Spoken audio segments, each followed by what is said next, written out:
சரவாக்கின் song மாவட்டத்தில் இராணுவ வீரர் ஒருவர் சிபுவின் 9வது பிரிகேட்டுடன் அதிகாலையில் பயிற்சியில் ஈடுபட்டிருந்த போது கொடூரமாக சுட்டுக் கொல்லப்பட்டார்.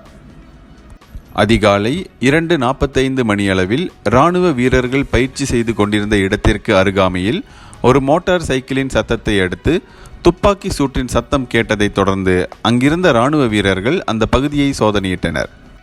சோதனையின் போது 29 வயதுடைய பெட்ருஸ் லிங்கி லீமான் எனப்படும் இராணுவ வீரர் குண்டடிப்பட்டிருந்தது கண்டுபிடிக்கப்பட்டது.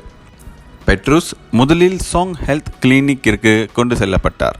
பிறகு காப்பெட் மருத்துவமனைக்கு கொண்டு செல்லப்பட்டார். இருப்பினும் சிகிச்சை பலனளிக்காமல் அவர் உயிரிழந்தார். சம்பவத்தில் தொடர்புடைய சந்தேக நபருக்கு போலீஸ் வலைவீசி வருகிறது. மேலும் இந்த சம்பவம் குறித்த தகவல்களையும் படங்களையும் பகிர வேண்டாம் என்று பொதுமக்களை இராணுவம் கேட்டுக்கொண்டுள்ளது. இந்தியர்களின் இதய குரல் மக்களோசை.